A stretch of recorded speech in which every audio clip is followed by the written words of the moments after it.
Ms. Lerner, I note that you have not provided a written testimony for the committee. Do you wish to make an opening statement? Yes, sir, I do. Please proceed. Good morning, Mr. Chairman and members of the committee. My name is Lois Lerner, and I'm the Director of Exempt Organizations at the Internal Revenue Service. I have been a government employee for over 34 years.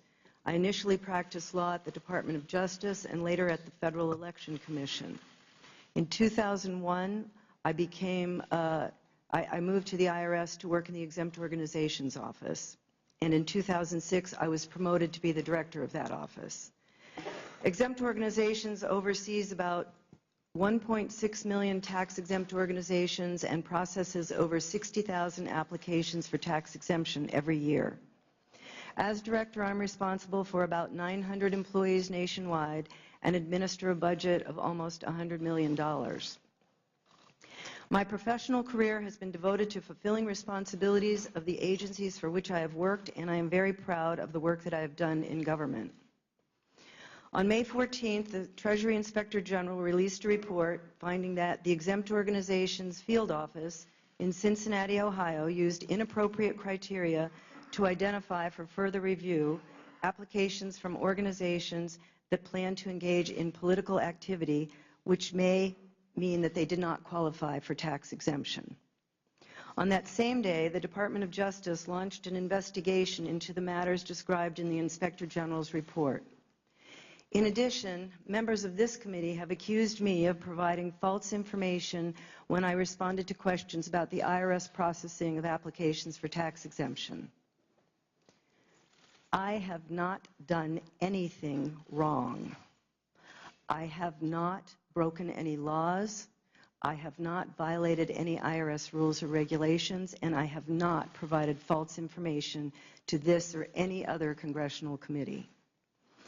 And while I would very much like to answer the committee's questions today, I've been advised by my counsel to assert my constitutional right not to testify or answer questions related to the subject matter of this hearing.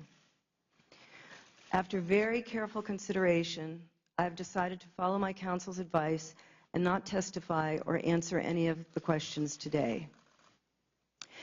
Because I'm asserting my right not to testify, I know that some people will assume that I've done something wrong. I have not. One of the basic functions of the Fifth Amendment is to protect innocent individuals, and that is the protection I'm invoking today. Thank you. Thank you for your testimony. Ms. Lerner, earlier the ranking member made me aware of a response we have that is purported to come from you in regards to questions that the IG asked during his investigation. Can we have you authenticate simply the questions and answers previously given to the Inspector General? I don't know what that is. I'd have to look at it. Okay. Would you please make it available to the witness?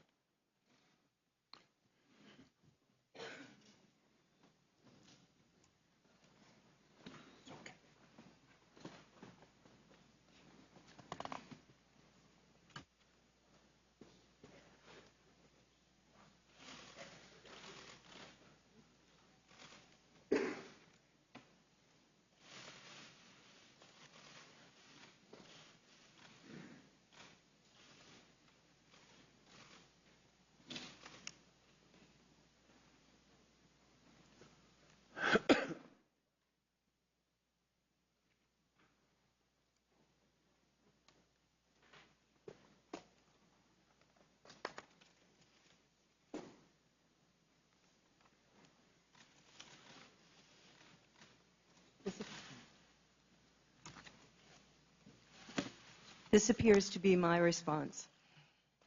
So it's your testimony that, as far as your recollection, that is your response? That's correct. Ms. Lerner, the topic of today's hearing is the IRS improper targeting of certain groups for additional scrutiny regarding their application for tax-exempt status.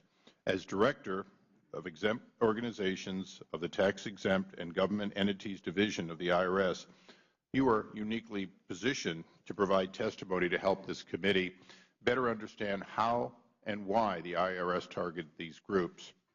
To that end, I must ask you to reconsider, particularly in light of the fact that you have given not once, but twice, testimony before this committee under oath this morning.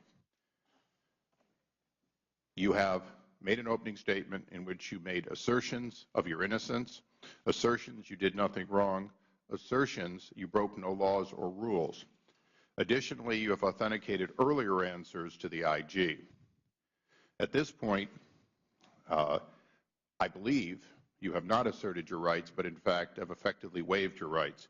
Would you please seek counsel for further guidance on this matter while we wait?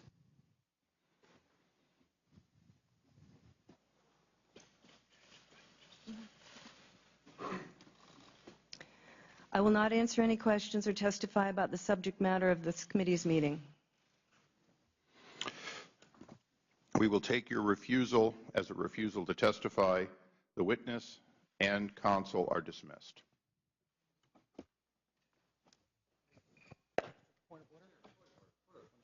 The gentleman will state a point of order. Please wait.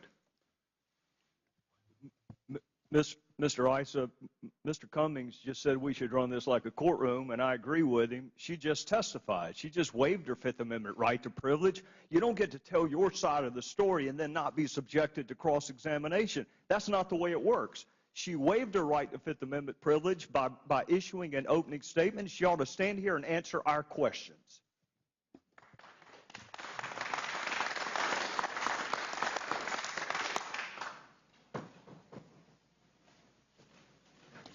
Mr. Chairman. Mr. Chairman. Mr. Cummings.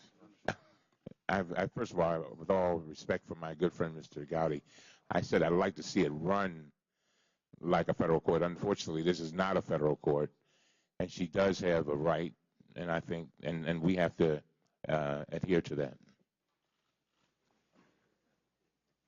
Thank you. We'll pause for a moment.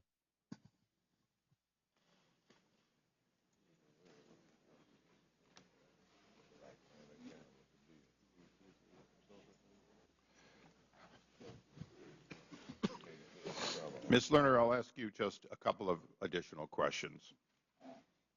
Is it possible that we could narrow the scope of questions and that there are some areas that you would be able to answer any questions on here today? I will not answer any questions or testify today. Ms. Lerner, would you be willing to answer questions specifically related to the earlier statements made under oath before this committee?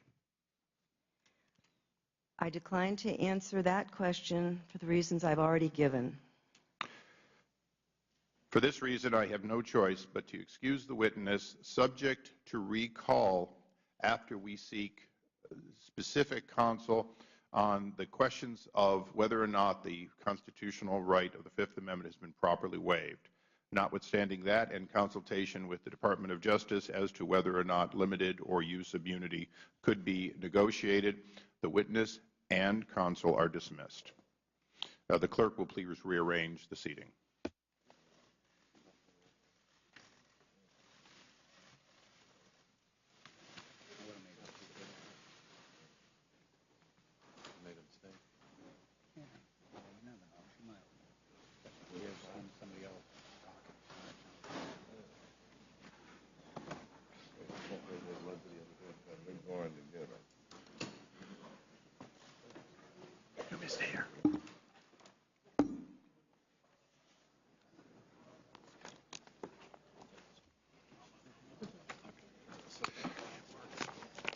For all the members on both sides of the dais, I think it's important that we take a moment, both I think I speak for Mr. Cummings and myself. This is a committee that is investigating more than anything else the ultimate right of free speech and the First Amendment. So as we go on with the rest of this hearing, I would admonish all of us to remember that it's not the First Amendment or the Second Amendment or the Fifth Amendment or the 10th Amendment in a vacuum. We have to respect them all.